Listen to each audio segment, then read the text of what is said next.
At my daughter's wedding, her fiancé shoved my face into the cake and sneered, "Try some dessert, beggar." Laughter echoed through the hall until someone among the guests suddenly pointed at me and shouted, "She's a billionaire." In that instant, the fiancé's face turned ghostly pale. And everything changed. If you're watching this video, tell me where you're from or what time it is for you. Try the dessert. Grace said it to the room like an MC. She was smiling. She was always smiling when there was an audience. The dessert presentation looked like a museum exhibit. A 5-tier wedding cake took center stage on a white platform. Glass domes hid pastries bedazzled with gold leaf. A chocolate fountain murmured in a corner, ringed by strawberries lined up like soldiers. Phones were out. Everyone wanted proof they had been near money. I stood at the fringe, counting carbs in my head. The math never stops. I'd asked for a diabetic option days ago.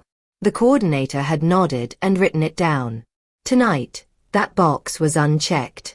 Grace clinked a knife to a flute. "A small surprise for my bride," she said, "because sweetness belongs where it can be seen." The laugh was polite. Her parents had perfected that laugh.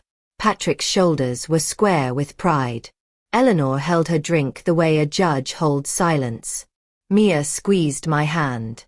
"It's fine," she said under her breath. "We'll get you coffee." "I'm good," I said. I was not. I felt the early tremor in my fingers and the dry mouth that isn't thirst. My meter was in my pocket like a talisman. The pastry chef lifted the glass dome from a tray of miniature éclairs. The room tilted. I blinked and took a breath through my nose. Sugar in the air can feel like a memory. Grace descended the steps from the DJ riser. The maid of honor shadowed her, carrying the attention like a boom mic. They cut through the crowd toward me. "Mom," Mia said, and I heard the wobble. She wanted to leave this room. She wanted to believe she could keep both halves of her life from colliding. Grace reached us with her champagne still full. "Dorothy," she said, broad and charming. "You've hardly eaten. That won't do." "I'll manage," I said. "You always manage." She lifted an éclair, pinched between her fingers. "Come on." "For Mia." "For Mia," echoed the maid of honor. The cameras leaned in. "I can't," I said. "Medical." Grace tilted her head. "Right. The diabetes." She said it like a pet I'd insisted on bringing. She held the pastry closer, as if proximity could cure anything. "Just one bite." "Don't," Mia said. "She's right," I said. Grace's smile didn't move, but something under it did. A muscle jumped along her jaw. "I went to the trouble of arranging this," she said. "Show some gratitude." "I'm grateful," I said. "For the coffee that's on its way." The maid of honor laughed too loudly. "She's delicate," she said to no one in particular. It gave the crowd permission. I tried to pivot away. Grace stepped with me. She placed her free hand on my shoulder. It looked like a friendly touch. Her fingers dug in. "Open up," she said. "No." She didn't like being told no. The room knew that, even the people who would never admit it. I saw the shift in posture around us. Guests turning sideways for a better angle. Staff hesitating because tips complicate courage. Mia put a hand on Grace's wrist. "Stop." Grace didn't stop. She moved faster than I had ever seen her move. The éclair dropped. Her palm slid to the back of my neck. Then my face went forward. There's a sound a cake makes when it meets a human head. It isn't slap or smash. It's a muffled rip like pulled silk. The smell is sweet and ridiculous. Frosting filled my eyes and nose. Sugar packed my mouth. I tasted vanilla and humiliation. I heard the room make the noise a room makes when it sees blood that is not blood. Somebody laughed. 2 people gasped. I couldn't see. The cake platform shuddered. A topper tilted and fell. I was breathing through icing. Hands grabbed my arms and hauled me upright.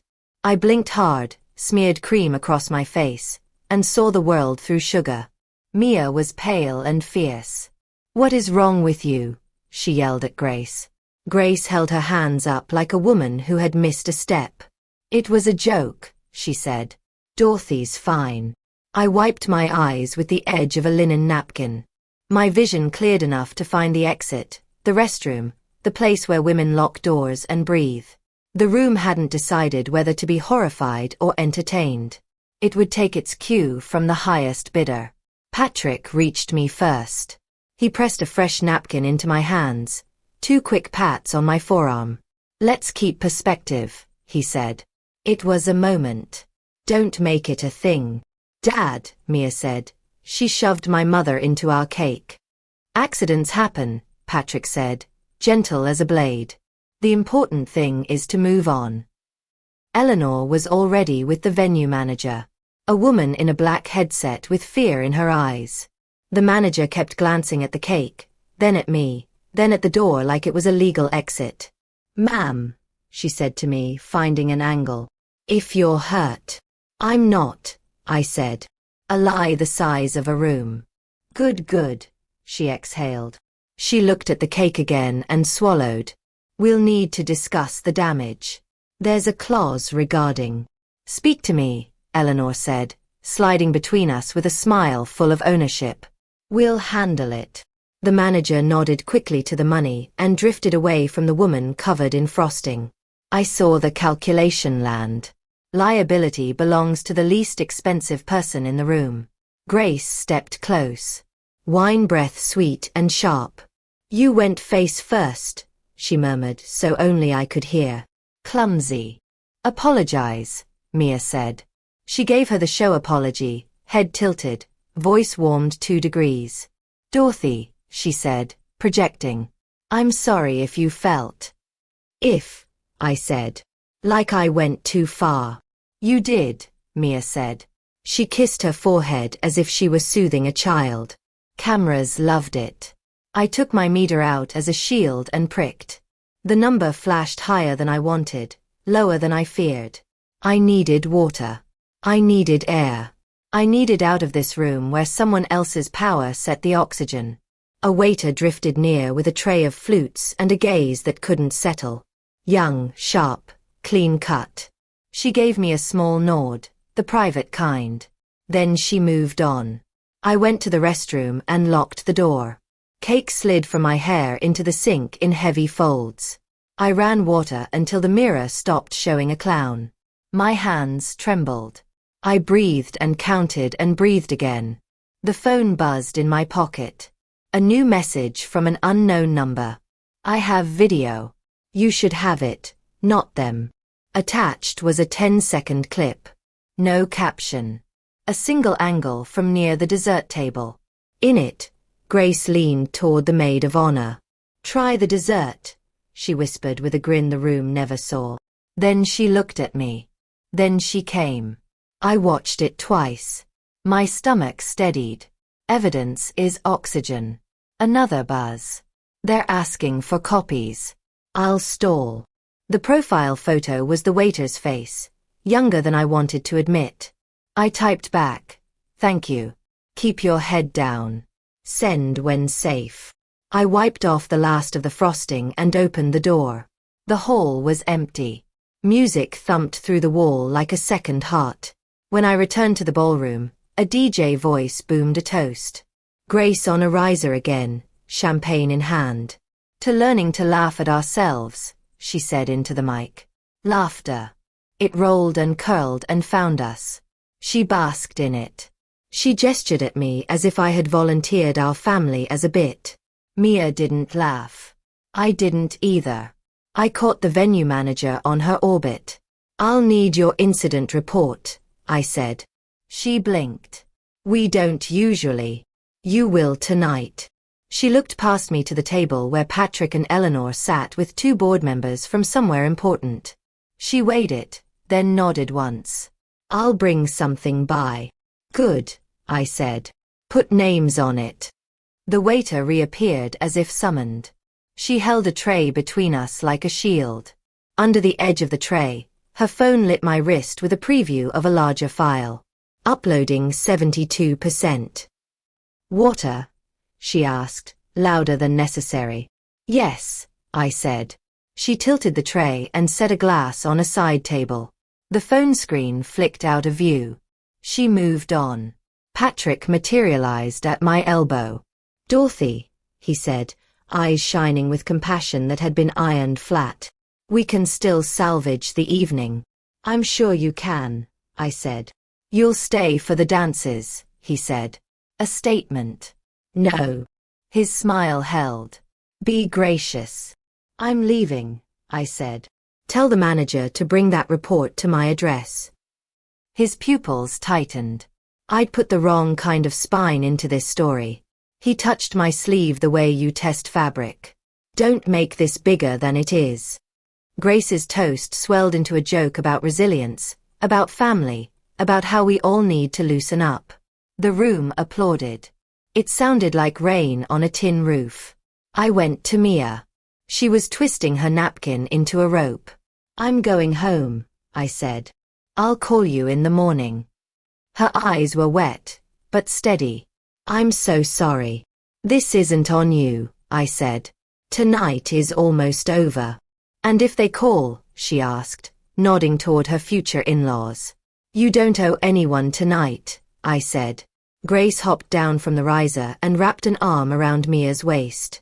She kissed her cheek for the crowd, then looked at me over her shoulder. It was a promise of future fun. I held her stare until she blinked first. I walked out into air that tasted like rain that never comes.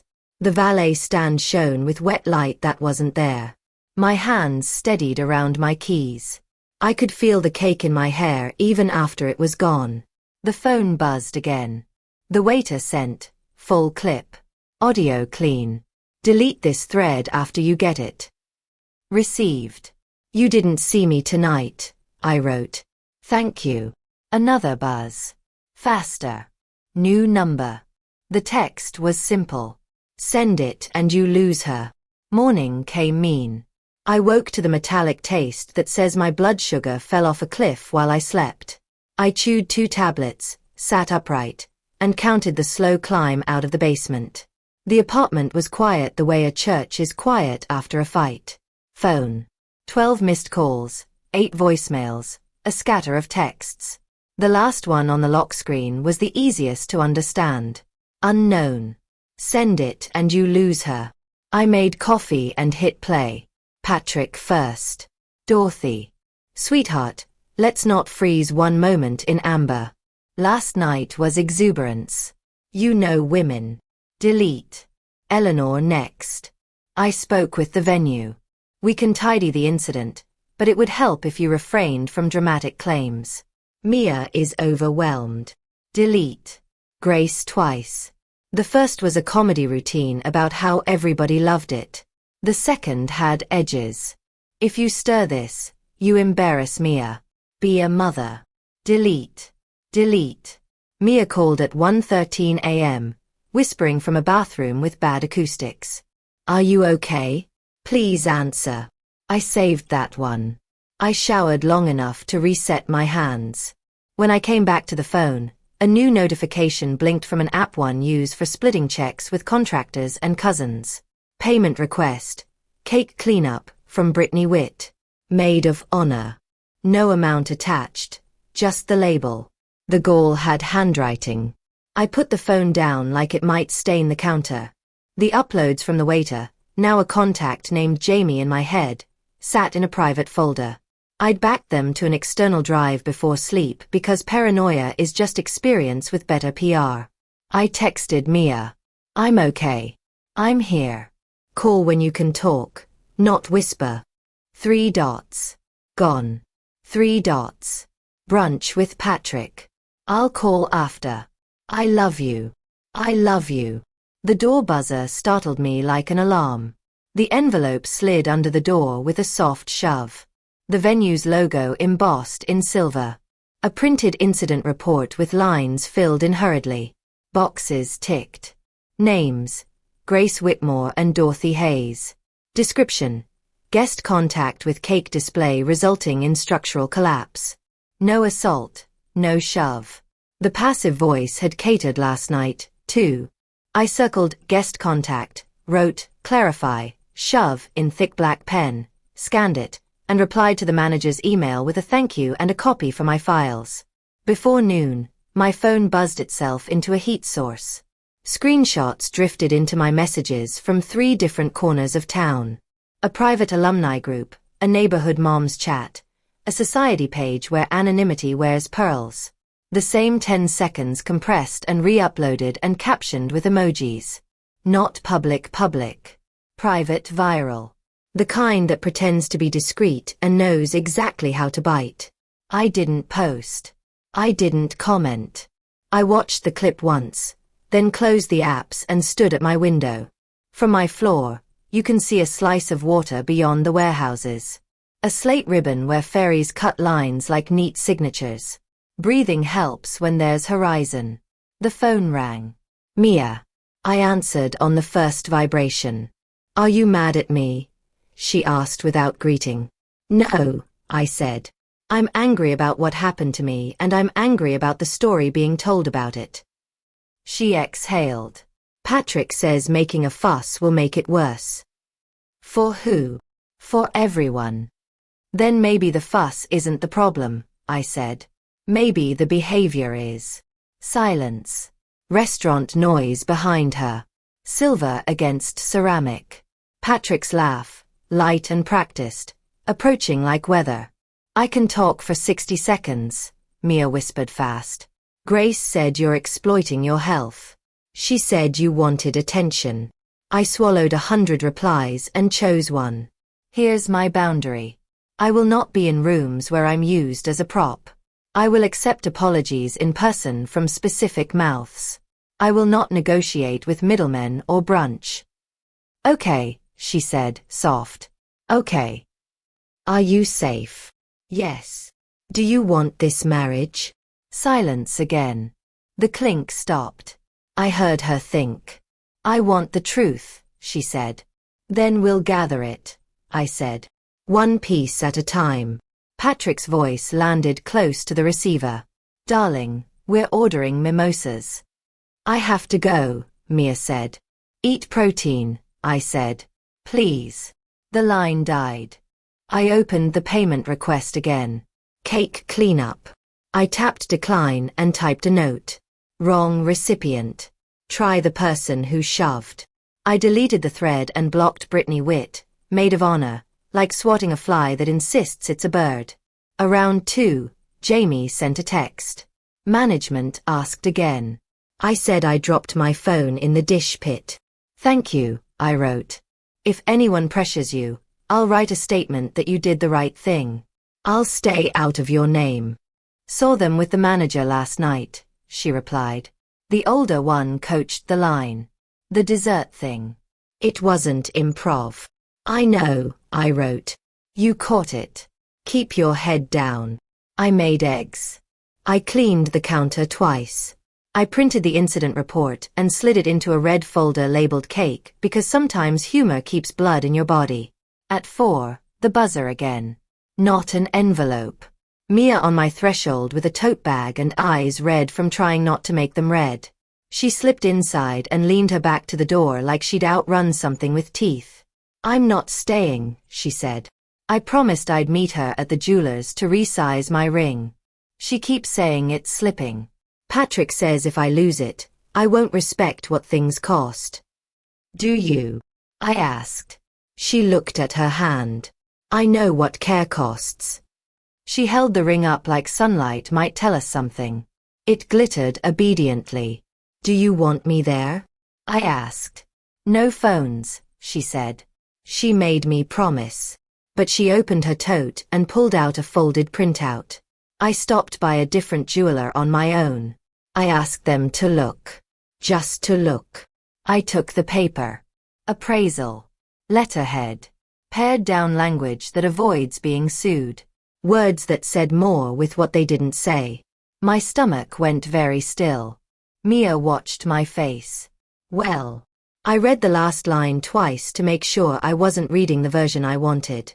It's not what she told you it is, I said. How far off? I looked at her, then down the hall, then at her again. The apartment felt smaller. The air thickened. Far, I said. Her hand dropped to her side like a bell cut from a tower. For a second, I saw the kid who brought me rocks from a Chicago park and named them. Then she was 26 again and too brave for her own life. She'll say they're wrong, she said. She'll say they're jealous. She'll say I don't understand diamonds. Then let her say, I said. And we'll get a second opinion. And a third. She nodded. I have to go. She reached for the door and stopped with her palm on the wood. Mom, she said, eyes on the grain. If I send you a photo from the jeweler, and if it looks off, don't post it. Don't do anything loud. Not yet. I won't, I said. We'll do this with a clean slate. She exhaled like someone pulling a rope hand over hand. Thank you. She left. The door clicked. My phone buzzed before the lock set. A text from an unknown number. Crisp and corporate.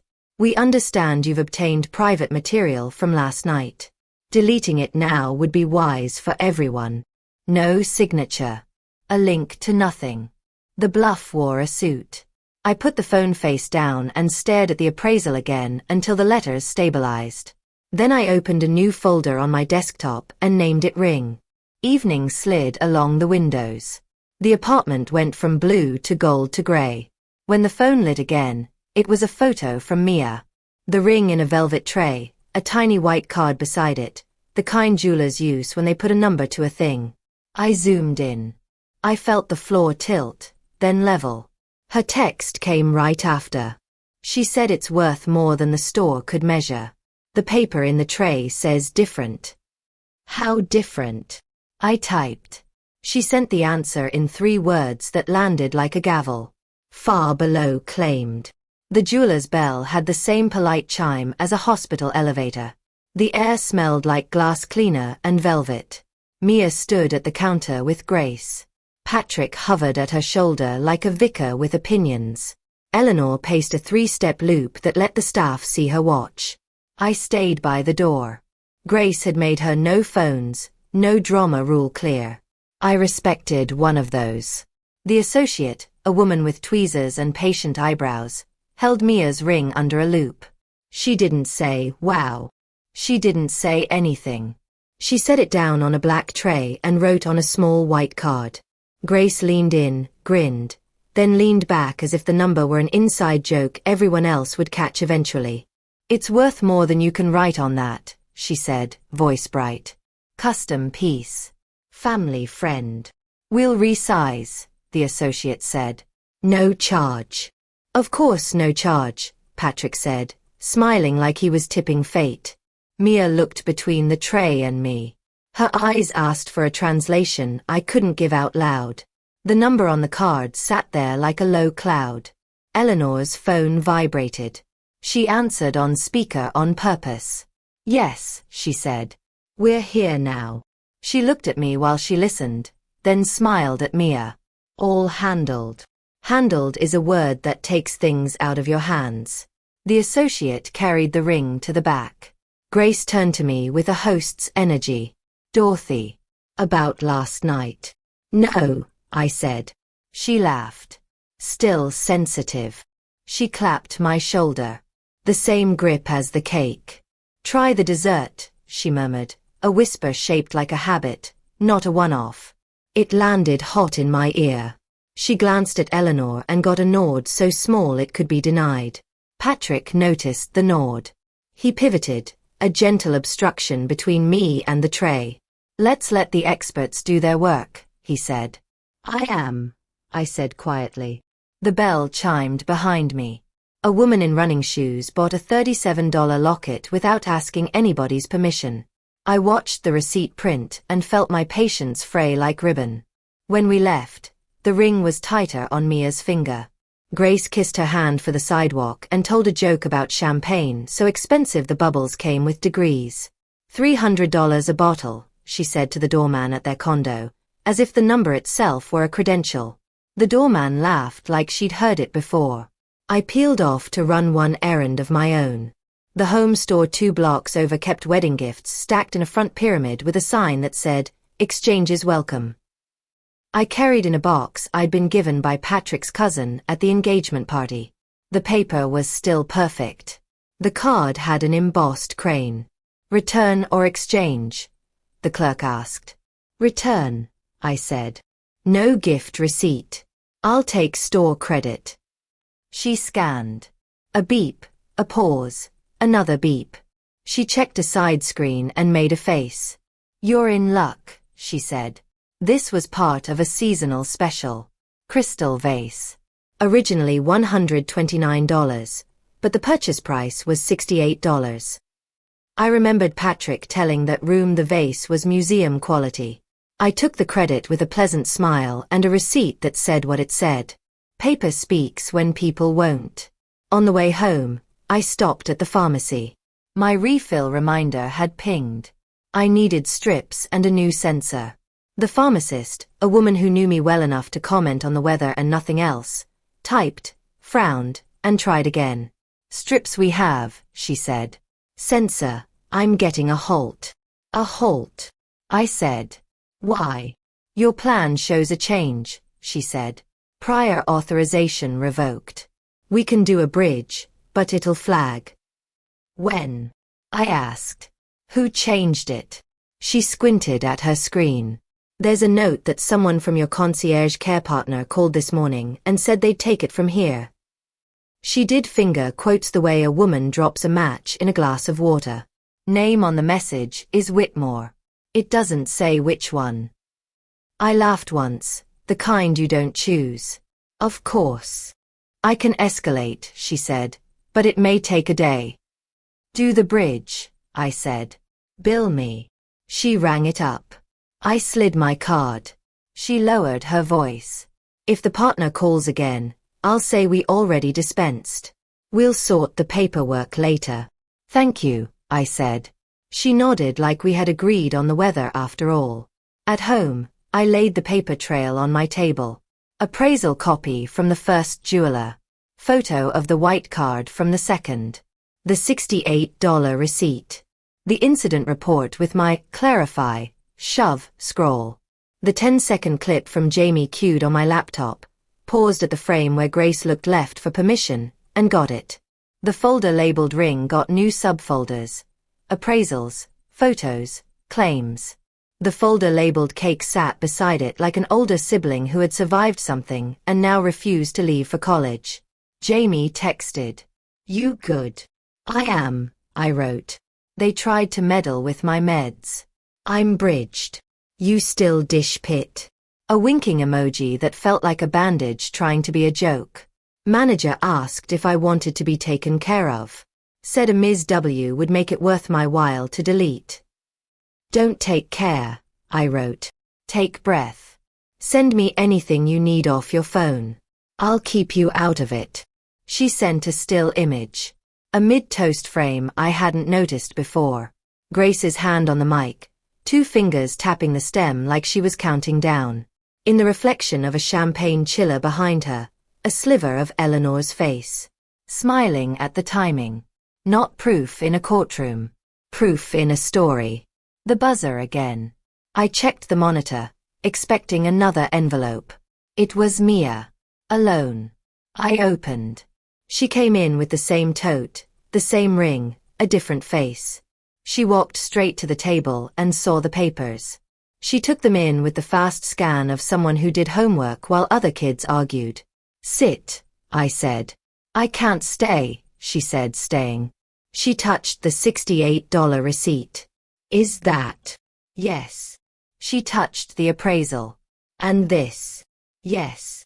She picked up the incident report and read my scroll.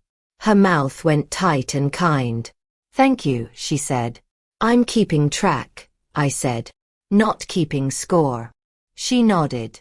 Her eyes flicked down the hall toward my bedroom. A line of curiosity crossed her face like a thin cloud. "Bathroom?" she asked. "Down the hall," I said. "First on the left." She went. Her steps stopped early. The second door on the left was my small office. A room with a desk, a cheap file cabinet, and a drawer with a key that tended to stick because I wanted it to. I had left it open this morning while looking for a red folder. I heard the drawer slide an inch. I heard it stop. I heard nothing for 4 beats. "Mom," she called, voice careful. My stomach dropped and landed like a bad plate. I walked down the hall. Mia stood at the desk, one hand on the open drawer, the other holding a manila folder that had my handwriting on the tab. Portfolio. Inside were papers that told a longer story. A copy of a cashier's check for $5,000 with a note to myself. A printout of an old cap table with a line that read, $42 million. A payout statement with $4.2 million, circled long ago in a moment of private shock. I had meant to lock it. I had not. She looked up at me. Her eyes weren't angry. They were new. "What did you do?" she asked, a whisper that rang like a bell in a quiet church. I opened my mouth. I closed it. "Mom," she said again, softer. "What did you do?" "I built something," I said. "Then I sold it." Mia didn't blink. "How much?" "The payout to me was $4.2 million, I said. "The acquisition was $42 million. Years ago." Her eyes moved in 3 steps. The circled number, my face, the drawer. She set the folder down like it might bruise and leaned back against the desk. "And you never told me. I wanted you to choose people without money in the room making the choice." "You mean without your money in the room?" "Yes." She pressed her palms to her eyes, then dropped them and exhaled. So the story wasn't, Mom did her best. The story was, Mom could have written a check. "I could write many checks," I said. "That's not the point." "It's part of the point," she said. "Not cruel, just correct. I've been defending you against jokes about coupons and off-brand ketchup." "Let them joke," I said. "I eat what I like." She smiled without humor. "You hid yourself and then were surprised when people treated you like someone else." "I'm not surprised they treated me like a servant," I said. "I'm disgusted." She closed the drawer gently. "I didn't want a rich mother or a poor mother. I wanted my mother. You could have told me." "I'm telling you now," I said. "And I'm sorry." She looked at me for a long time. "Okay," she said. "I need air." We walked back to the kitchen. I poured water. I pricked my finger. The number ran high from adrenaline and last night's frosting fumes, then blinked down into a safer lane. She watched the meter like it might testify. "You weren't a prop," she said. "You were my mom." She stopped. She rubbed her ring with her thumb. I can hear Patrick's voice every time I try to have my own. The buzzer sounded. Not a rattle, 3 crisp presses. The rhythm of someone who expects doors to open. Mia and I looked at each other. Patrick stepped in before I finished unlatching. Perfume like a verdict. Pearl studs you could see from a tax bracket away. He took in the apartment in one sweep, eyes snagging on nothing. "Darling," he told Mia. I called. "You didn't pick up." He kissed the air near Mia's cheek, then turned to me. "Dorothy, how are we today?" "Less frosted," I said. His smile held its line. "That's the spirit." He noticed the red folder on the table. He clocked the label. "Cake." "I thought we could smooth things," he said. "Your email to the venue manager had a tone." "It had facts," I said. "Facts can be handled without tone," he said, gliding to the table. "Eleanor has already spoken to the establishment. They have a standard form. I brought a copy since it's all a muddle." He slid a packet out of his tote and laid it flat with a palm. "Housekeeping." Mia reached first. I let her. The letterhead was the same as the report from this morning, but this document had add-ons. An addendum to contract dated yesterday. New language. "Any damage to decorative displays shall be the responsibility of the bride's party," in italics that pretended to be decor. Mia's mouth opened and shut. "What?" Darling, this is standard, Patrick said. It clarifies what is already implied. Guests from your side initiated contact. It was your table. Guests from my...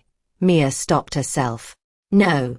All we're doing, Patrick continued, is aligning expectations. The cake, the toppers, the glass. Well, it adds up. We'll of course help. He placed 2 manicured fingers on the line that named the liable party. His fingers didn't move. How much? I asked. He turned the page. A total. No number yet. Just a blank line beside estimate pending. Patrick's smile brightened. They're being gracious. They'll send the figure Tuesday. Mia looked at me, then at Patrick. You added this, she said. After last night. Patrick's face arranged itself into disappointment. Mia, we consulted counsel. It's better to make everyone whole. Sometimes that requires, what's the phrase? Grown-up choices. What did you promise them for this favor? I asked. He didn't look at me. Eleanor has relationships. She uses them judiciously. She's already spoken with their insurer to expedite. A small noise at my door. Paper slid under again, this time in a hurry. I picked it up. The venue manager's email printed and highlighted by a nervous hand. A cover note. Per your request. Original contract copy. No addendum on file. Ah. I laid the original beside Patrick's addendum. The difference glowed. Who authored your version? I asked. Patrick gave a soft laugh. We all worked on it. Eleanor and I, just to speed things. So Eleanor drafted liability for her future daughter-in-law's assault and placed it on her daughter, I said. Because speed. Assault is a strong word, Patrick said. Use shove then, I said. It's already on an incident report. Mia's jaw set.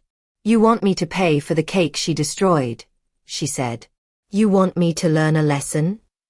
Patrick softened everything but his eyes. We want you to enter marriage with a sense of proportion. Sometimes women shoulder a little more. It keeps peace. Mia blinked as if a hand had passed in front of her face. No. Patrick turned his smile to me. Dorothy, be practical. You of all people understand money. You are comfortable. His gaze snagged a second on the office door down the hall and then snapped back. He had seen my mistake and filed it under leverage. Comfortable people don't pay to be humiliated, I said. Eleanor will be here any moment, Patrick said. She prefers to settle signature matters in person. Bring her, I said. We'll add names to the report while we're at it. Patrick's phone lit. He glanced, then switched to a tone reserved for headwaiters and probation officers. She's downstairs, he said. I'll invite her up. Mia spoke before he moved. Dad, stop. I'm not signing anything that says I pay for her behavior. Let's not get theatrical, Patrick said, already texting. My meter buzzed a reminder. I drank water and watched the doorway. Mia stood beside me, steady now. She slipped her hand into mine like she was anchoring us both. Eleanor entered with the venue manager in tow, a woman chastened by proximity. Eleanor's smile could have lit a stage. She shook my hand as if we had shared a loss in the family. Dorothy, she said, we're going to make this painless. For whom? I asked. For everyone, she said smoothly. She dotted the table with pens she had brought for the occasion. She placed Patrick's addendum in the center, aligned with the edge like a runway. The manager hovered, breathing shallow. She glanced at my original contract, and then at Eleanor's version, and then at my face. She looked like a woman who had agreed to carry a small box and discovered it contained a live animal. Rachel, I said to her, using the name from her note. Your email says no addendum exists. She swallowed. That's what our file shows. Eleanor didn't look at her. We'll remedy that, she said, pen uncapped. This is standard, Dorothy. You must have seen worse in startup land. I have, I said. But usually the party trying to stick a bill on the victim brought better stationery. Patrick placed a fresh sheet in front of me. Here's the compromise, he said brightly. No estimate, a simple notice of dispute acknowledging that the charge is under review. No admission from anyone. It prevents social messiness. We'll handle the rest. Mia reached for it. Patrick slid it toward her as if handing a child a chore. Mia pushed it to me. You read, she said. I scanned. Tidy legalese that did nothing except open a door labeled, deal later. 2 lines mattered. 1, a pre-checked box naming the bride's party as provisional point of contact for restitution. 2, a signature block for family representative. The signature block had been left invitingly blank, like a plate at a generous table. Eleanor leaned on her knuckles. We can do this like adults, she said. Or we can let it escalate. I'd hate for Mia to be embarrassed. I looked at Mia. Do you want me to sign anything? She hesitated, then shook her head once. I want you not to be bullied. Bullying is an ugly word, Eleanor said. Shove is shorter, I said. Her eyes cooled half a degree. You have a way of making small things large. You have a way of making large things small, I said. We balance each other. The manager tried to smile and failed. We do need some form, she said, pleading with the universe. Insurance asks for a record. Then we'll make a record, I said. I took my pen. I drew a single line through the pre-checked box for bride's party. I wrote liability contested in the margin and initialed it. DH. Incident involved physical shove by GW. Witnessed. Attached video. I looked at Rachel. You'll get that attachment when you bring your own form with no mystery edits. Rachel nodded like a woman who had just been allowed to breathe. Patrick's smile went white at the edges. Dorothy, he said sweetly, let's not drag unpleasant imagery into this. Eleanor slid the page back to center with 2 fingers. She tapped the blank line by family representative. Sign, she said, soft, confident. Keep it tidy. Mia set her hand on the paper first. Her ring flashed like something that wanted to be a warning. Mom, she said. Do what protects you.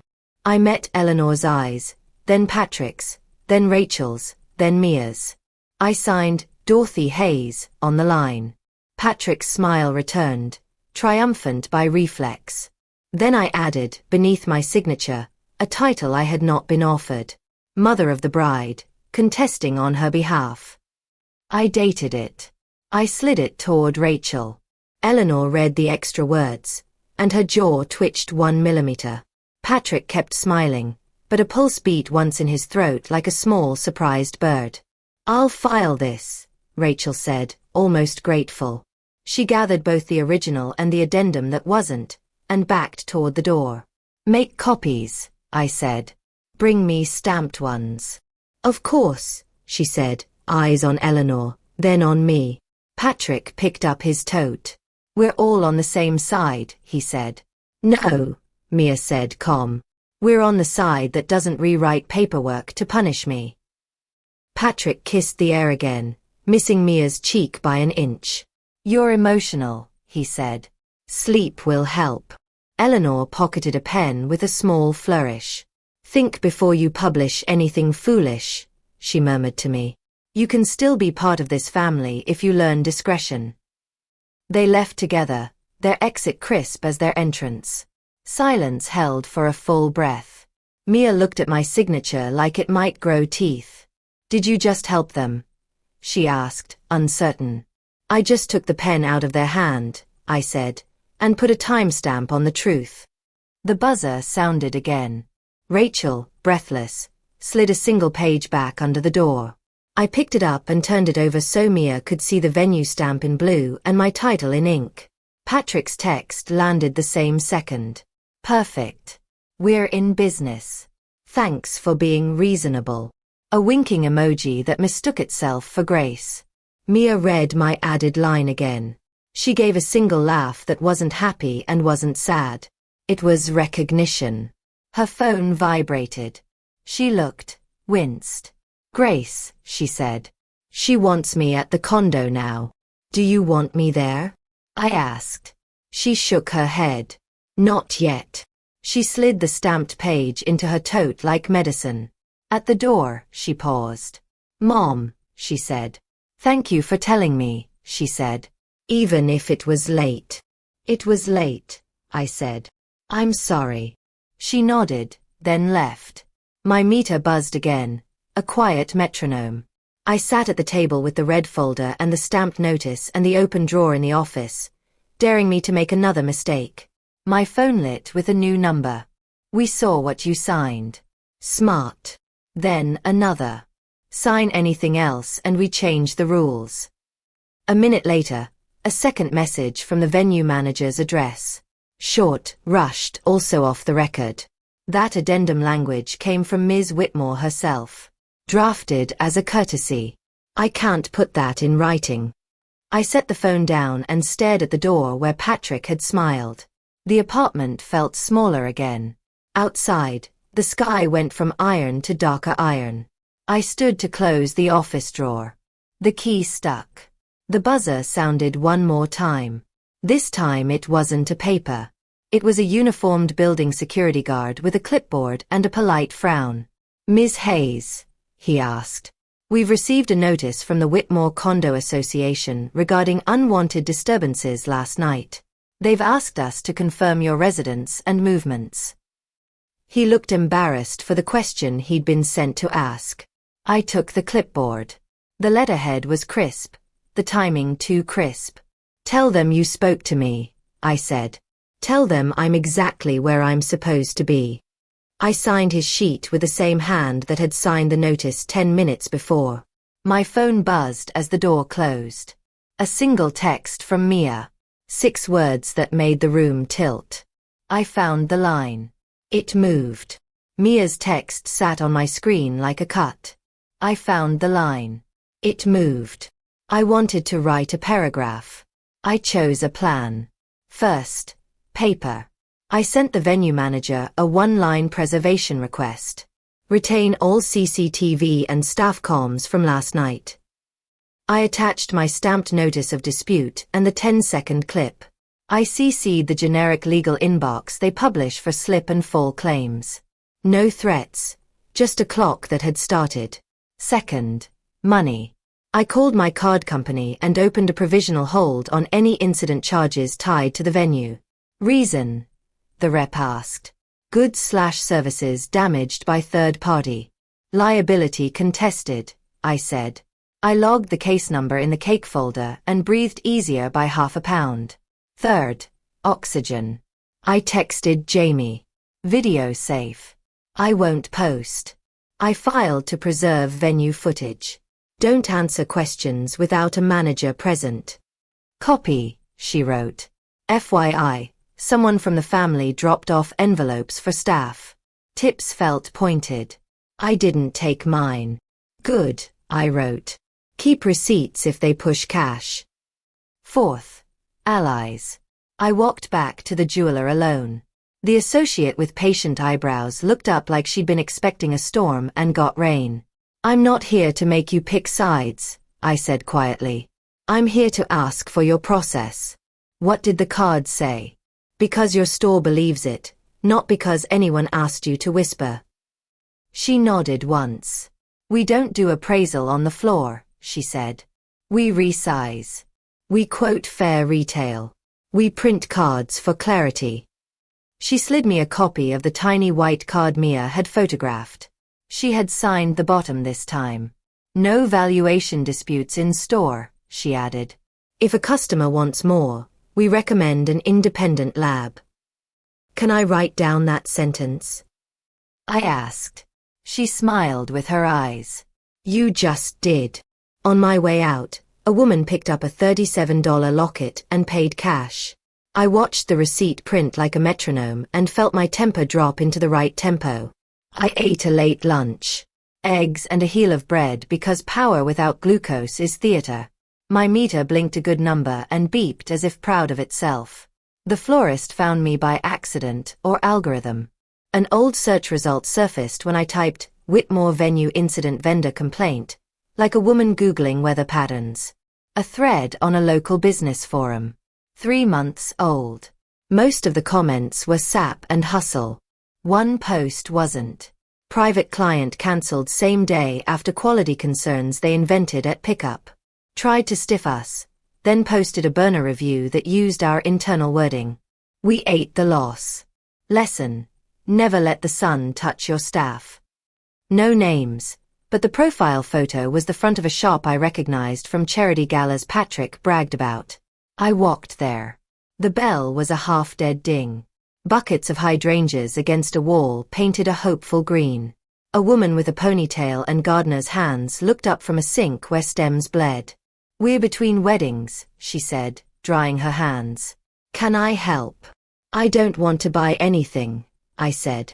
I want to ask about a client you didn't name. Then we definitely don't talk about it, she said, smiling without heat. I brought my own story first, I said. I told it short. Cake, shove, video, the bride's party addendum. I left names out until I saw her face register pattern. She set the towel down. She grabbed my assistant's wrist, she said. Hard enough to leave a mark. Said our peonies looked cheap because the color didn't match her mother's mood board. We loaded the van back up. Her father called to handle things. We never saw the money. They said if we invoiced they'd share what happened with their circles. Did you invoice? Of course, she said. Small claims now. Hearing next month. The judge will ask if I have video. I have a trembling iPhone clip of a woman smiling at a girl she treats like a busboy. Will you share the case number? I asked. She hesitated. Then she pulled a card and wrote a string of digits and letters that looked like coordinates. We'll probably lose the day and win nothing, she said. But I wanted someone to say out loud that this wasn't a misunderstanding. It was practice. Practice, I repeated.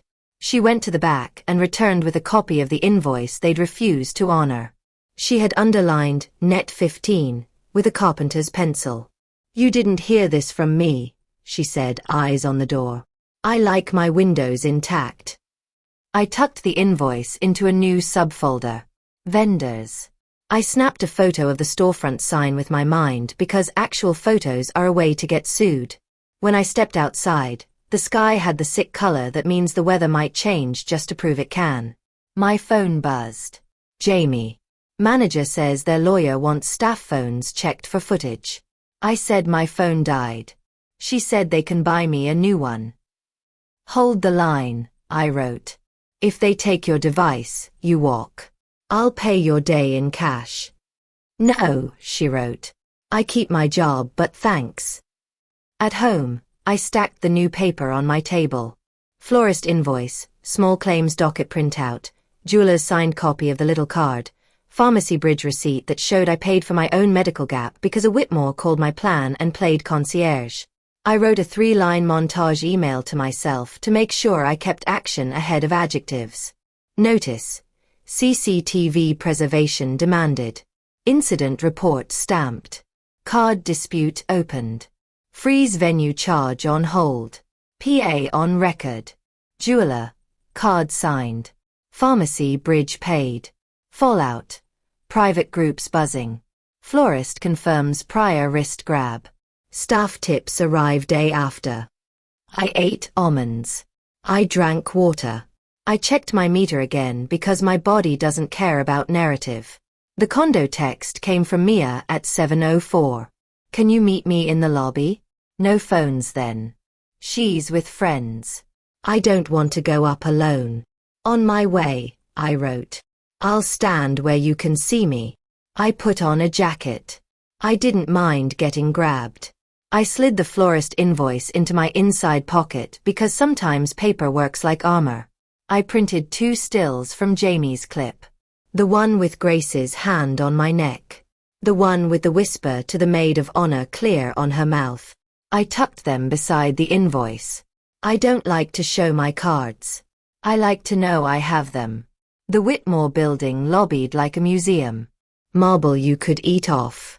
A chandelier that thought about Versailles when it brushed its teeth. 2 security guards behind a desk that could land a plane. I stood off to the side where the cameras could see me not making trouble. One guard glanced up. She had a face made for telling you sorry professionally. She approached with both hands visible. Ms. Hayes. Yes, I said. I'm sorry, she said. There it was. We've been instructed by the residents of PH2 that you're not permitted on property without an escort or prior notice. I'm in the lobby, I said. I'm not going upstairs. I'm meeting my daughter here. She consulted a tablet she hated. The note says no meetings in common areas without prior approval. Causes disturbance. There's a list. She turned the tablet half an inch. It showed names blurred by a privacy filter that didn't quite blur. The first visible letters of mine. D.O.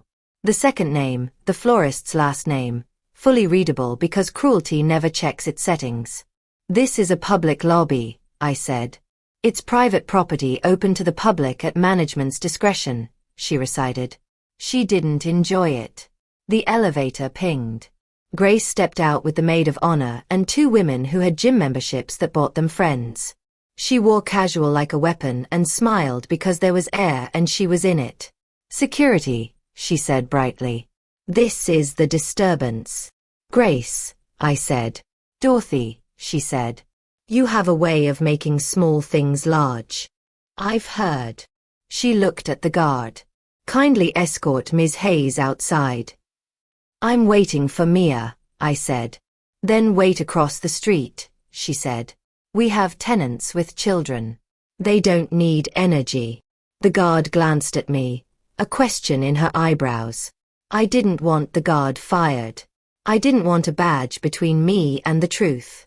The elevator pinged again. Mia stepped out. She looked at me, then at Grace, then at the guard. Her eyes took in the distance I'd been moved and mapped it to a feeling I couldn't name if I tried. It's okay, I told the guard. I'm not going to make your night hard. Grace's smile widened. Control is a sugar. Mia bit her lip. Mom. I'm here, I said.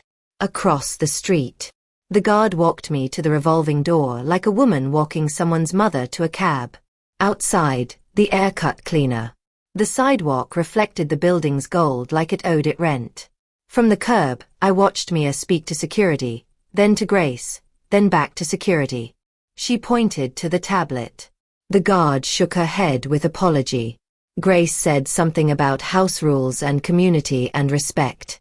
The maid of honor nodded like an accessory. Mia looked at me through the glass. Her face didn't ask for rescue. It asked for patience. I raised a hand to my heart and left it there. The guard mouthed. Sorry. She opened the door 6 inches so sound could slip through. Ms. Hayes, she said quietly. I wish I could. I know, I said. She closed the door and returned to her desk. Grace led Mia to the elevator with a hand on her waist for the camera. The doors shut on the reflection of her smile. My phone buzzed. From building management. Subject: Notice of trespass pending. This email serves as preliminary notice that repeated visits may be construed as harassment. Please coordinate through residents of PH2 for future access. The line between lobby and sidewalk felt like a border drawn with chalk. The night wind lifted the edge, and for the first time since the cake, I felt the door lock against me with an official click. The sidewalk taught me patience. The glass taught me I was outside. I walked a slow square around the block and let the wind rinse my head. By the time I came back to the condo entrance, the lobby had rotated personnel. New guard, same desk, different tablet. My phone buzzed. Jamie. Dropped from dish pit. Break room now. Full file uploading. 87%. Audio's clean. Use safe. I wrote for now. Manager thinks I'm dumb. It helps. I waited under an awning shaped like a crown. The city glowed like a dimmer switch turned by a careful hand. Upload 100%.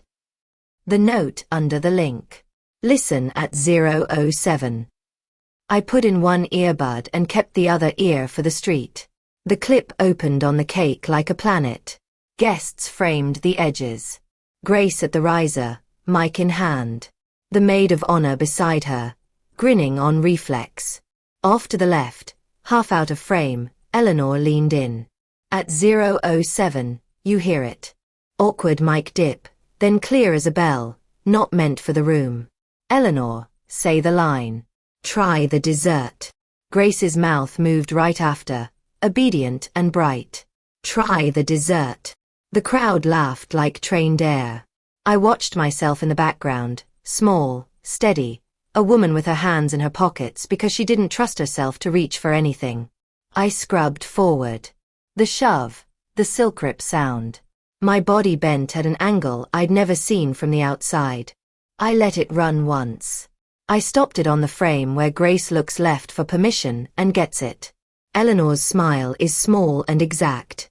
Patrick's face doesn't move at all. Evidence is oxygen. This was air you could pour into a room and watch candles go straight. The revolving door hissed.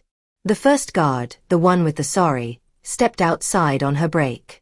She spotted me and walked over with caution like I might explode or thank her. Both were true.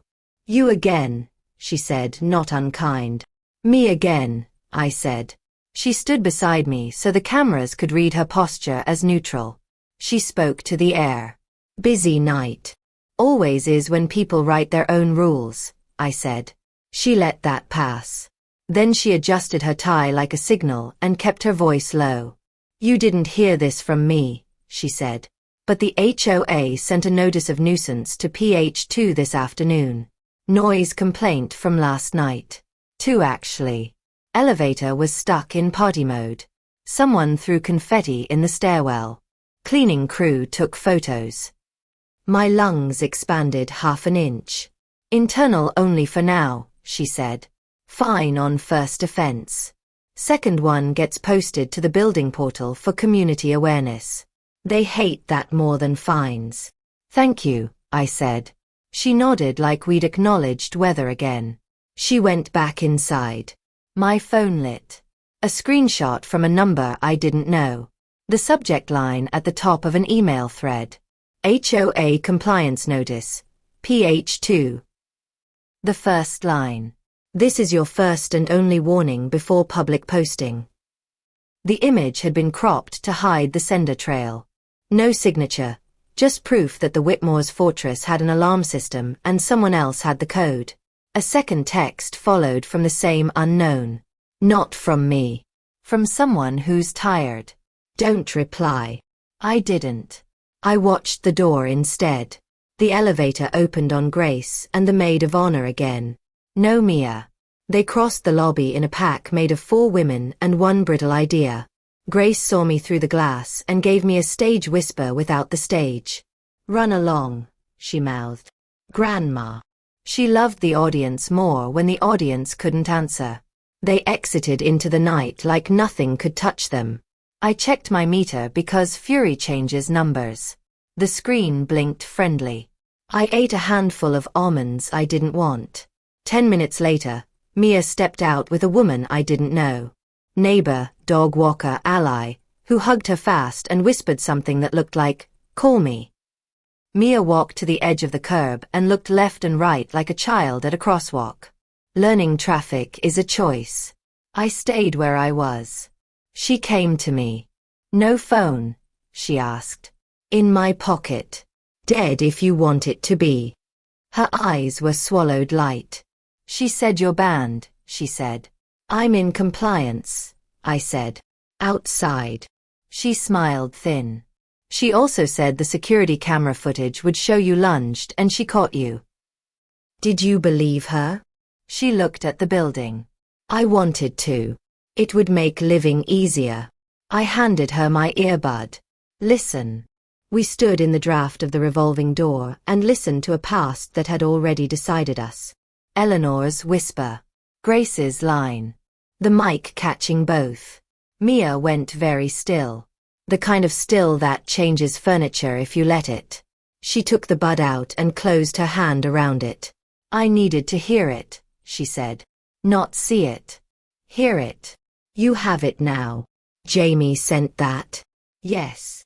Protect her. I am, I said. She looked up at the building again. Her voice dropped. They got a notice. I heard. They're furious. Not about the party, about the possibility of the notice being public. Patrick called it a smear. He said he'd sue the HOA for defamation.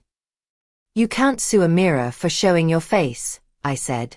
Mia laughed once, small. He'll try. We stood side by side like a photo we didn't know anyone was taking.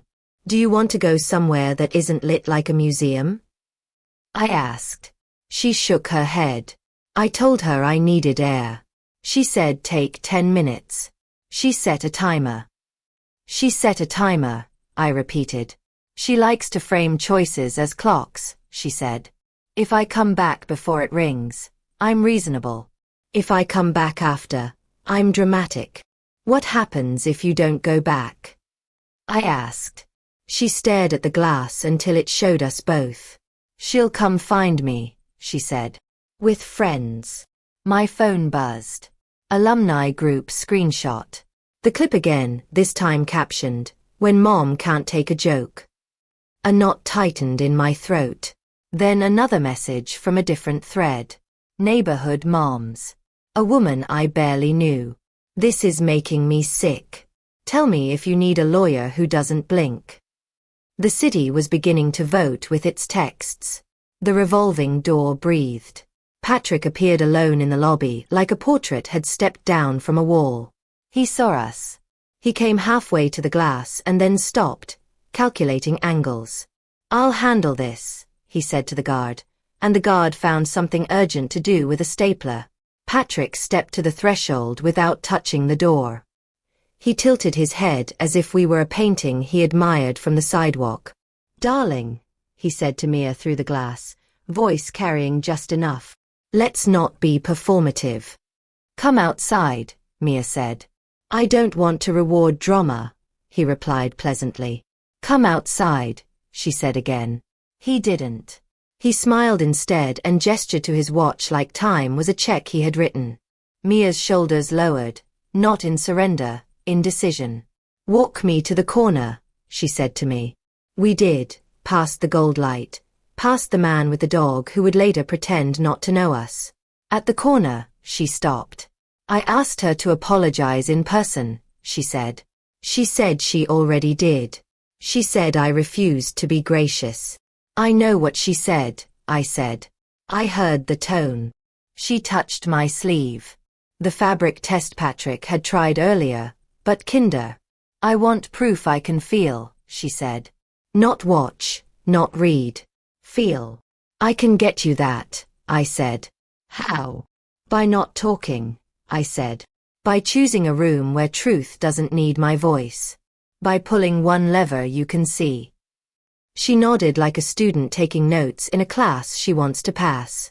Back at my building, the security guard who'd come up with the clipboard was on duty again. He lifted his chin at me. Long night, he said. Better than some, I said. Upstairs, I opened my laptop and did 3 things in order. I copied Jamie's full clip into a folder labeled Video Master. I dragged a duplicate into Video Work and truncated it to the 12 seconds that mattered. Eleanor's whisper into Grace's line. I exported it without filters, without cuts, without cleverness. I named it Toast Coach P4. I didn't post it. Then I wrote a short, dry email to the HOA board listed on their public page. I am a non-resident parent of a resident. I witnessed conduct on listed date at Lakeshore Estate venue and at PH2 that may relate to notice, 25-11. If you need a sworn statement regarding the lobby interactions or party behavior observed from the street, I'm available. I attached nothing. I offered oxygen, not fire. I shut the lid and let the room go dark around the red folder and the stamped notice and the quiet meter on the counter. My phone buzzed on the table. Unknown number again. A single line. Tell your bus girl to stop pretending she's a hero. We can find her address. I forwarded it to a new draft titled Intimidation Log and didn't breathe until I'd saved. Another buzz. This one from Mia. Can we meet? No phones. I typed, when, where, and stopped. She'd already answered. Now. The bench by the ferry. Come without your phone. The bench by the ferry faced a river that kept its promises. The wind came clean. My phone was off in my pocket. Battery popped like a ritual. Mia sat with her knees together and her hands flat, as if anchoring herself to the wood. I asked for 10 minutes, she said. I took 30. She called it dramatic. Time's a tool, I said. People use it on you when they can't use the truth. She half smiled, then shook it off. I don't want speeches. I want proof I can feel. Something that doesn't need explaining. I brought one lever, I said. Small, visible. What is it? You'll see it when it moves. We sat with the fairies for 3 breaths. She leaned on my shoulder like she used to when we waited for the bus that never came on time. What if I'm wrong about her? She said, voice thin. What if I'm making monsters out of women who are just careless? Careless leaves dents, I said. Monsters leave rules. She nodded once. Okay, show me a rule I can touch. Tomorrow, I said. Public place, no talking. Why tomorrow? Because people sign most things on weekdays. The wind lifted the edge of her coat. She tucked it under and stood. I can do one night, she said. Then I need you to show me a lever. I will. We walked back in silence. I handed her my meter like a weird bouquet. Check me, I said. She did. She watched the number blink into a safe lane, a small proof that bodies can be convinced. She handed it back. Thanks, she said, and went toward the subway like a person walking a wire. At home, I charged the phone, but didn't turn it on. I wrote the plan on a sticky and stuck it inside the red folder so my stubborn brain wouldn't improvise. Venue in person. Ask for 1. Acknowledgement of dispute on letterhead. 2. Receipt for any reset cleanup I choose to cover today. 3. Removal of bride's party from provisional contact. No argument. No adjectives. Mia present. I slept like a woman who decided what to do with one morning. The Lakeshore estate offices looked different in daylight. Less myth, more payroll. The manager, Rachel, the woman with the headset, met us in a glass-in cubicle where people pretend privacy works. Mia wore a sweater I knew was armor. She sat beside me and folded her hands. I put my checkbook on the table like a prop I might or might not use. I want to tidy what belongs to me, I said to Rachel. Not argue liability. I'm here to cover any immediate reset charges you incurred last night. Staff overtime, floor cleaning, so no hourly workers carry it while your insurer and I sort the rest. Relief loosened her shoulders by half an inch. We can do that, she said carefully. Without prejudice to the dispute. Exactly, I said. And in return, I want 2 things on letterhead. She glanced at Mia, then at me. List them. 1, I said, holding up a finger. An acknowledgement that you received my notice of dispute and that any decorative display damage charge is contested, awaiting resolution, not assigned to the bride's party. 2. A receipt for the reset costs I pay today, marked accepted without admission. She exhaled. Doable. She stepped out to confer with someone who controlled printers. Mia kept her eyes on the door. You're paying them, she whispered. I'm paying what a mop would pay if it had a wallet, I said. Not the cake. Not the story. Won't they spin it? They'll try, I said. That's why we use their paper. Rachel returned with an envelope and 2 sheets. The first, An acknowledgement on letterhead with my language close enough to kiss. The second, an itemized reset receipt. Overtime, floor team, pastry cleanup, maintenance. Totaled with a line at the bottom that said, balance, $0, once I signed and handed over a check. I wrote the check. I wrote the memo line. Reset only. Dispute on file. Rachel stamped both pages with a blue seal as if blessing them. Thank you, she said. She lowered her voice. For what it's worth, staff were worried. Me too, I said. That's why we do this in daylight. We stood. Mia tucked the stamped acknowledgement into her tote like a passport. I shook Rachel's hand. A cough sounded in the doorway. Eleanor.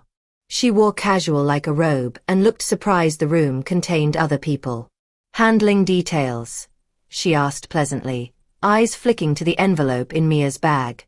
Reset costs, I said. Not liability. Good, she said. We prefer to be tidy. She stepped closer to Rachel.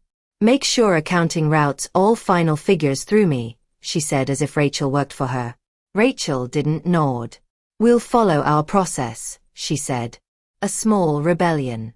She left us to the air. Eleanor watched her go, then turned to me with a smile that didn't like me. You could have called, she said. We have relationships. I prefer receipts, I said. She drew her mouth into a shape that meant patience. Then she looked at Mia. Darling, this is generous, she said like she was awarding a ribbon.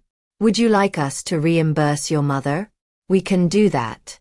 You're our charity case after all. She blinked. She hadn't meant to say it out loud. Mia's head came up like a hinge. What did you call her? She asked. Eleanor recovered by half. A figure of speech, she said. We've been charitable. Everyone appreciates. No, we don't need your reimbursements, Mia said. We need your accountability. The word sat there on the carpet like a dropped plate. Eleanor smiled at it like a stain she'd outsource.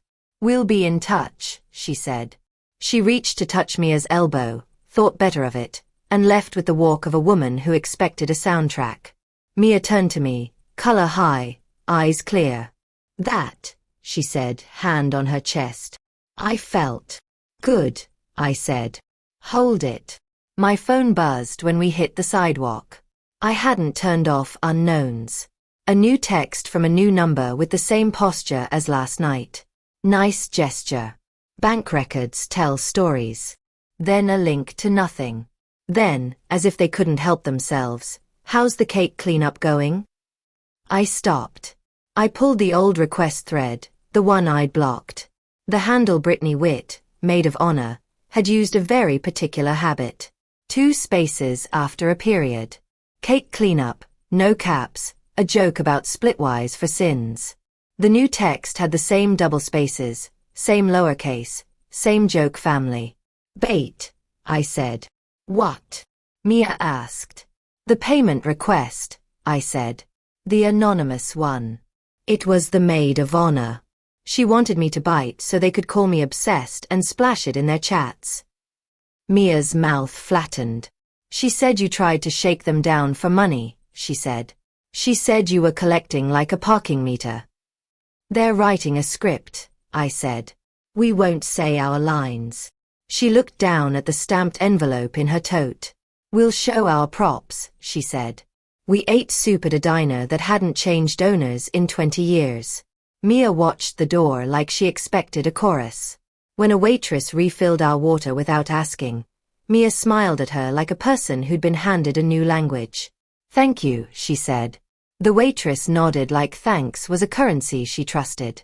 At the register, a stack of charity flyers leaned against a candy jar. The top one was for a gala next week at the Art Institute's hall. I knew the fonts.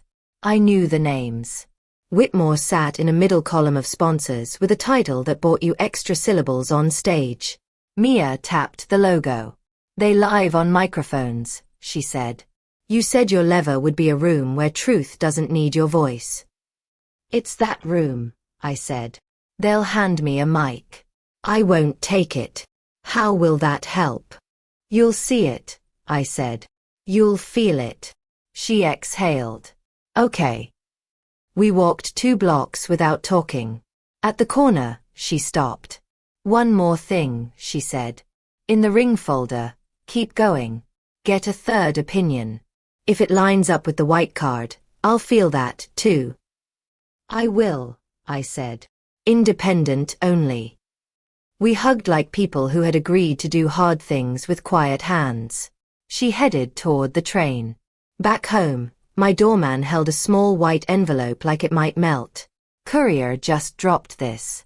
He said it was white glove. Wouldn't leave a name. I took it upstairs. Heavy paper. My name handwritten with effort. Inside, a single-page invoice on expensive stock. White glove collection and restoration services, across the top. Neat line items for last night. Cake toppers retrieved. Linens salvaged. Pastry display reset. Everything my morning check had already paid the venue's in-house team to handle. At the bottom, a handwritten note in a familiar tidy script. Forward to the bride's mother. She likes to feel useful. E. Under it, a post-it in a different hand, smaller, angrier. Charity case. I stared at the words until they stopped pretending to be polite. My phone buzzed. Mia. I'm downstairs. 2 minutes. I opened the elevator before it finished arriving. She stepped out, hair wind-tangled, eyes fierce. I told her I'd be back in 10, she said. I didn't go. You don't owe clocks, I said. I owe myself proof, she said. Do you have it? I handed her the envelope. She slid the page out and read the header, the line items, the note, the post-it. Her face went still. Not blank. Solid. She looked up at me and nodded once. Emotion with weight. She wrote this? She asked. Yes. She held the paper up so it caught the hallway light like a little flag. Good, she said. Then let's use their handwriting. The Art Institute's hall liked light the way rich people like luck. Everywhere and without apology.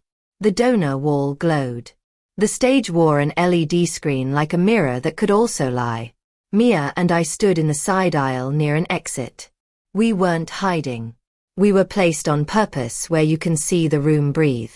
Patrick spotted us first. He crossed the floor in a dress that wanted compliments and a smile that assumed them. Dorothy, he said, kissing the air twice. Mia, you look darling. He tilted his head. You didn't RSVP. We're guests of the museum, I said. Not of you. Everyone's a guest of someone, he said, serene. Make sure you clap for the right parts. Eleanor materialized at his shoulder like he'd conjured her.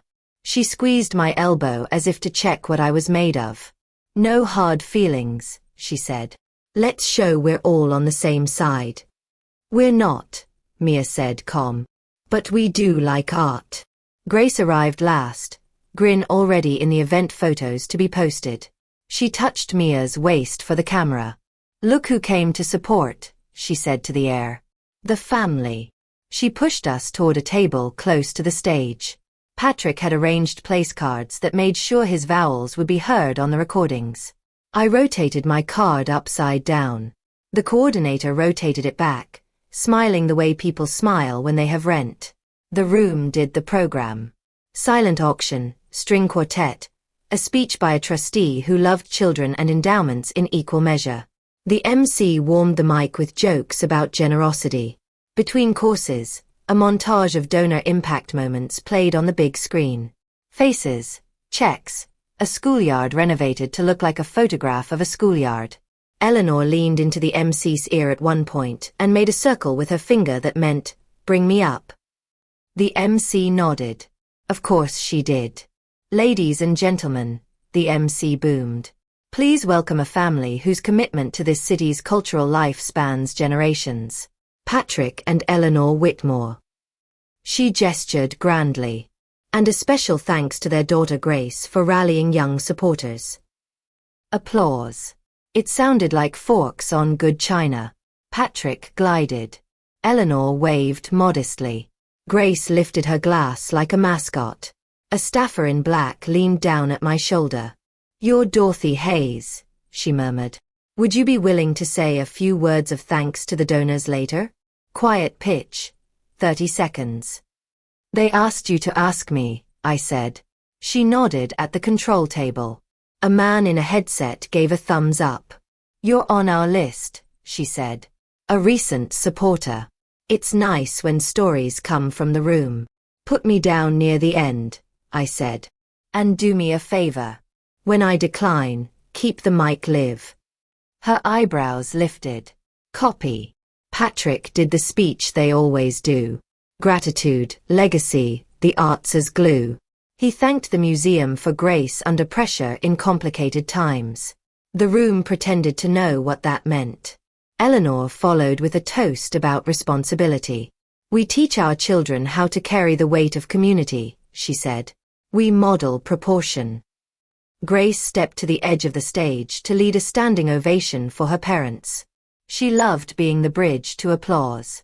She loved being any bridge that led back to herself. At our table, Mia watched like a clean blade. She had the stamped venue acknowledgement in her bag. She had the white card from the jeweler. She had the white glove invoice note with charity case still stuck to it. Proofs that felt like objects, not opinions. Dessert was paraded like an exhibit. Chocolate things with names that sounded like verbs. The room laughed at a joke I didn't hear. My meter buzzed, a friendly reminder. I drank water and let the sugar pass me without harm. The MC returned. "Before our closing," he said, "we have a surprise. A brief donor thank you from someone who, well, who embodies what this evening is about. Dorothy." Every head doesn't turn, but enough do to count. Patrick's smile flickered. Eleanor's fingers stilled on her napkin. Grace's mouth went into the shape she uses when she sees a camera. I stood. I didn't walk to the stage. I walked to the control table instead. The headset man looked at me, then at the MC, then at the screen. He'd gotten my note. "I won't be speaking," I said into the handheld, voice steady. "But the screen will." Gasps are theater. Silence is plot. The lights dipped a notch. The LED screen went from logo to black to a title card the museum uses for donor stories. White text, soft fade. Then acknowledgements. Slide 1. The venue letterhead stamped under a document camera the tech crew had set up in a hurry. Zoom on the line. Charge contested. No assignment to bride's party. A neat cursor traced the sentence like a finger. Murmur, just a little. People in rooms like this love official paper. Slide 2. The tiny jeweler's card blown up so the room could read the number Grace had pretended was invisible. Under it, one line from the independent lab I'd paid that morning to rush a verification. No commentary, just a matching figure. Numbers without adjectives sit differently in a throat. A few heads turned toward our table in the way a flock pivots. Slide 3. A photo of the white glove invoice. The line items for work already paid by the venue. The note. Forward to the bride's mother. She likes to feel useful. E. The post-it layered next to it in a smaller box on the screen. The handwriting legible in the way cruelty always is when enlarged. Charity case. You could feel the temperature change between tables. Patrick's hand went to his chest and stayed there. Eleanor leaned back as if to say, "How dare paper be paper?" Grace stood half out of her chair, deciding between offense and charm, and finding a way to land on neither. The MC blinked like a woman who'd set down a glass and found it a grenade. "Final slide," I said into the mic, gentle as a waiter. The video filled the screen. 12 seconds. No edits except the truth. Eleanor, say the line. Try the dessert. Grace into mic. Try the dessert. The sound was clean. The timing was exact. In the room, you heard the room in the room watching itself. Then the shove, the rip, a collective inhale. I lowered the mic. I didn't look at anyone. I looked at Mia. She didn't look at the screen. She looked at Grace. The lights rose like a curtain, conceding. The MC tried her job. Well, that was... She stalled. She flipped a card as if a new script might be printed on cardstock. Let's thank our generous. Mia stood. She didn't walk fast. She didn't shake. She stepped to the aisle so no one would have to scoot their chairs and no one could say she made a fuss. Grace reached for her hand, smile glued on. Babe, she said, soft for the mic she forgot was still live. This is not the place. It's exactly the place, she said. Her voice didn't need the sound system. It had the room. She laughed a shade too loud. You're being dramatic. No, she said. I'm being clear. She turned to Patrick and Eleanor. Your addendum was a lie. She turned back to Grace. Your joke was an assault. She lifted the white glove invoice and held it up like a program. Your handwriting was a mask that slipped. A woman at another table said, Oh, like a prayer. Grace tried to redirect. Mia, you're overwhelmed. Sit. Breathe. We'll talk as a family. She looked at her the way you look at a door you've used for years and suddenly see is painted on a wall. No, she said. A single syllable has weight when it's earned. It landed. It stayed. She took the ring off. Not theatrical. Accurate. She set it on the linen in front of her, next to a dessert that looked like a jewel. The white card number from the jeweler might as well have floated above the table like a caption. She didn't touch the ring. Patrick stood, hand half out, meaning to pull Mia into the old orbit. Eleanor's jaw made the calculation politicians make in foyers. Mia ignored both. She turned to the MC. Thank you for the art, she said. Please continue. I won't take the mic. I stepped to the control table and handed back the handheld face down. The tech slid it onto the board like a woman cooling metal. Grace found words she thought might work. You're humiliating yourself, she said. Teeth only. I'm releasing myself, she said. She walked down the aisle. People moved their knees to let her pass. Some moved their eyes. A few didn't move at all, waiting to see if money could reverse gravity. I followed 3 steps behind because you don't walk in front of someone leaving their own scene. At the doors, the museum director herself intercepted, worry and duty fighting in her face. Is there anything? Keep the lights up, I said. Finish your program. Let art be art. She nodded, relief messy and honest. Thank you. Outside, the air was cold and simple. Mia leaned against the stone and breathed like a person coming back to her body. I didn't plan to say it, she said. It just lined up. Truth likes rooms with good acoustics, I said. Her phone shook in her hand. Texts, calls, notifications. She held the power button until it died. We walked to the curb. The museum steps behind us held the buzz of a hive deciding what kind of hive it wanted to be. My phone pinged with an email I hadn't expected. From Rachel, venue manager. Subject, statement. The body was 1 line that mattered and 3 that made it legal. We confirm a guest's hands made forceful contact with Ms. Hayes causing damage to a decorative display. Any charges related to said damage remain under dispute and are not assigned to the bride's party. Attached, the stamped version signed by the owner. I showed Mia. She nodded once like a metronome finding tempo. A black SUV slid to the curb with the energy of a bad idea.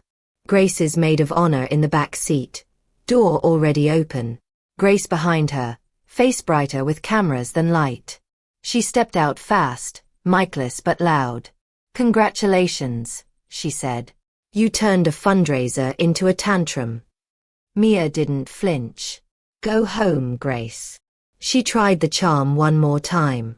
We can fix this. We always fix things. She looked at the ring in her hand she hadn't noticed she was still holding. Not this. Patrick and Eleanor reached the top of the steps, collecting allies with looks and nods. Patrick lifted his phone like a shield.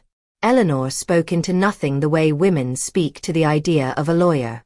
The maid of honor called out, "You'll regret this. The moms group loves a villain." "Then they'll love you," I said. She sneered. "You're a charity case with a martyr complex." "And you're a minor character with a script," I said. Wrong room for applause. A police cruiser rolled by slow, as if the city had sent a chaperone. It kept going. Nobody wanted to put paperwork on a party. Mia stepped off the curb and flagged a cab like a native language. One stopped. She opened the door and turned back to me. "Kitchen," she said.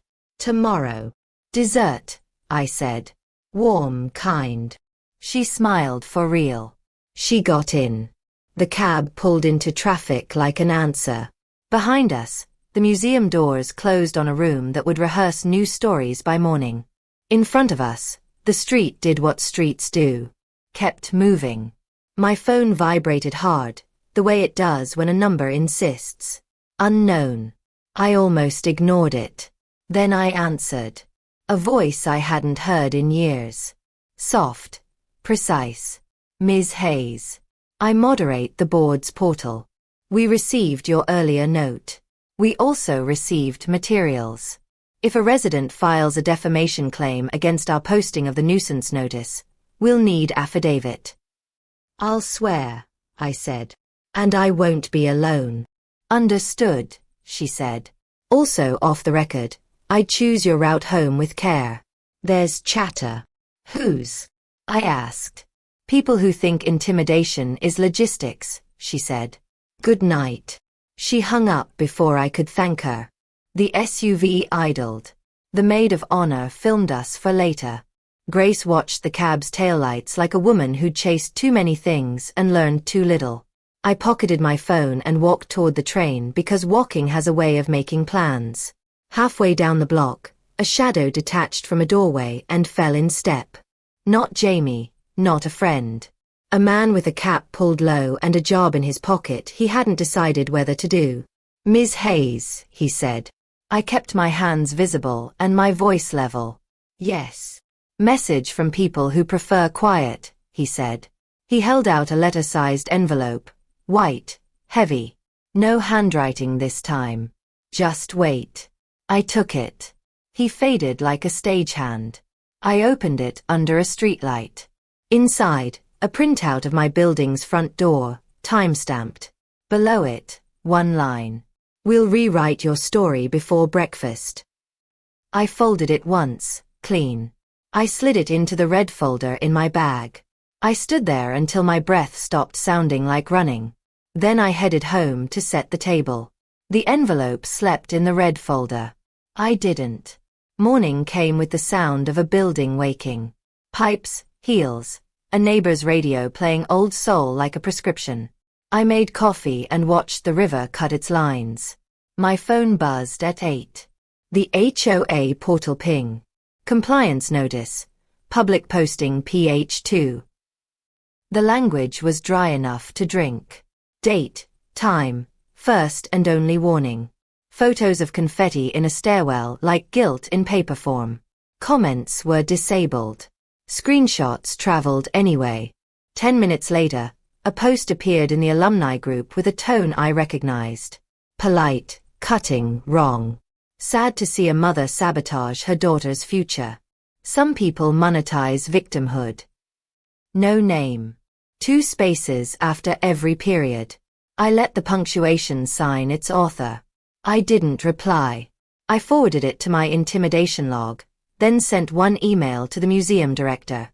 "Thank you for keeping the lights up. If you receive pressure, I'm available for a statement."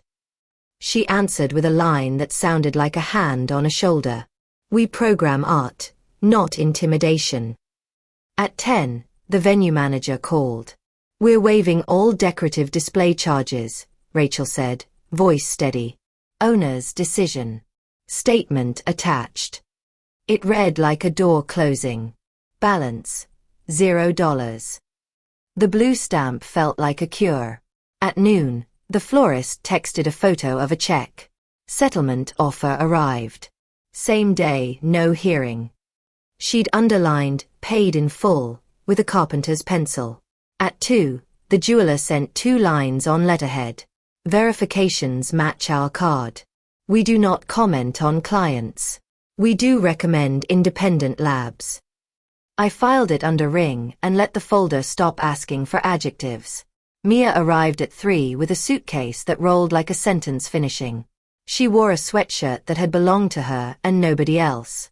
Behind her, a car service driver carried a cardboard box that said kitchen in Mia's handwriting from a lifetime ago. I'm not homeless, she said.